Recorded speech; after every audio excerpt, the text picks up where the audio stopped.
Hey, what's up, everybody? Welcome to another episode of Brand Marks the Spot. It's your brand buddy, and I'm here for another episode, except we're doing things a little bit different this week. This week, I'm actually pre recording this episode because I'm going to be out of town for a couple of days, so I'm trying something new. Excuse me. See, even I'm keeping all my coughs in and everything. And so I'm trying something new and doing this pre-recording here and seeing how it goes, because I may end up doing these recorded so I can batch them in the future instead of having to be live. So we'll see how that goes. So again, welcome to another episode of Brand Marks the Spot. In this episode, I was actually kind of going to talk about something else, but then something happened online to where I thought it would be important to talk about the concept of being excellent to each other. And before we start this episode, it is brought to you by my Nail Your Brand Colors and Fonts workshop. This is a workshop where you're going to get all of your branding foundation stuff in order, your brand personality, picking your brand color palette, and picking your brand font so you can have that foundation to build upon and grow your customer or grow your brand with confidence and hit and impact more people. So you can go ahead and pre-register for that, or get on the wait list, should I say, at patricksesko.com/waitlist.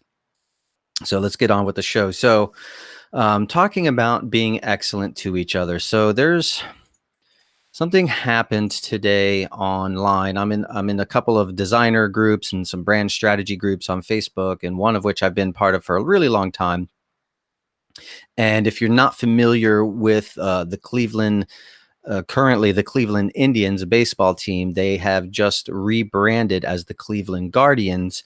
And starting in 2022, they're going to move forward with the Cleveland Guardians, removing all of the imagery, the Native American imagery, and the sort of caricature of the Indian, I think his name was Chief Wahoo or something like that, out of their branding entirely, which I think is a great thing to do.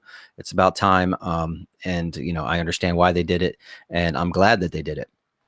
But what I am talking about more specifically is the branding. So they came out with they released sort of the preliminary branding, or I shouldn't say preliminary, it's finalized, but it's sort of the launch of their branding, sort of the introduction of the new branding of the Cleveland Guardians. And in my branding groups, I just started seeing comments like, "Oh, this is suck. This sucks. This is garbage. Oh, what were they thinking? This is terrible. Like, this looks like," just all these constant like negative reactions about it. And I'm thinking to myself, okay, first of all, it's just a rebranding project. I understand it's a baseball team and it's kind of a high profile situation, but it's like, you know, all of these negative comments were just negative comments for the sake of negative comments. There was no constructive criticism, or very little. There's a few people in the group that, did have some construction criticism. But for the most part, it was like, this is garbage. What were they thinking? And I'm thinking to myself, I mean, maybe are there elements that could be improved upon? Sure. Number one, the Cleveland Indians, their brand has been around for like 100 years, literally. And so when anything that's been around that long changes, there's going to be like shock, like, whoa, and some pushback. So I get that.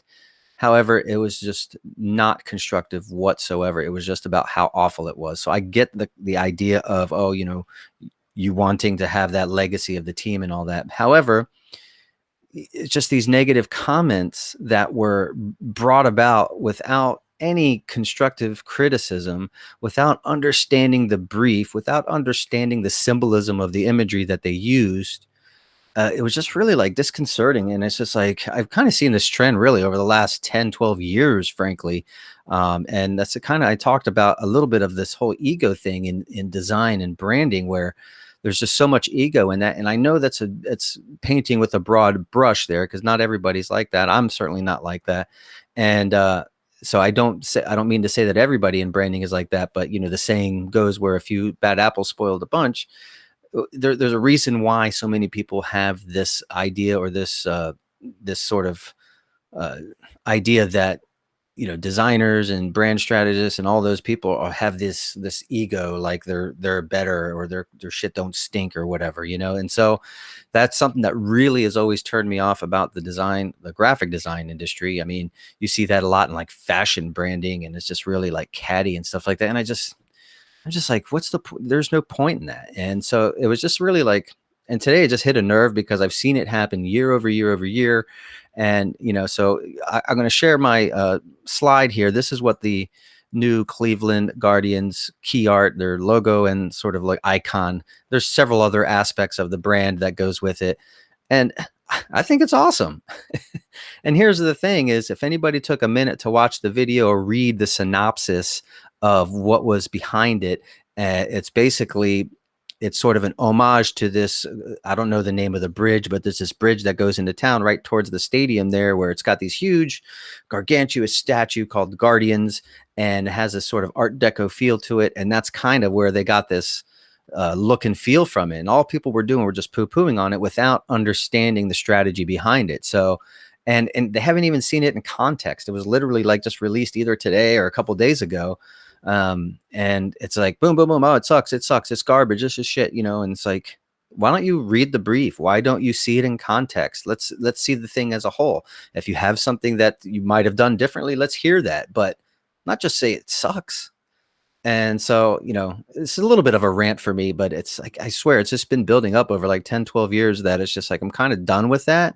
I'm done with hearing about it. And it's just like, I actually left the group because it was just like, I just I can't deal with that anymore. And, and in the end, there's a designer on the other end of that's going to get all this scrutiny. So like, and just for giggles, I went to a few of these people's, profile pages and try to look at some of the work that they've done because they're designers, and some of it was good and some of it was not so great. But it's like, so how could you make all of these statements when your work isn't up to the snuff that you say it should be based on this? So instead of poo-pooing other work, why don't you focus on being better at your own craft? So that's kind of my little rant there with that. And I'll show you, and this has really been happening too. Even last year, I was a Washington Redskins fan. I'm from the DC area, and they changed their name to the Washington Football Team. I don't know if this is an interim thing or if this is going to be permanent.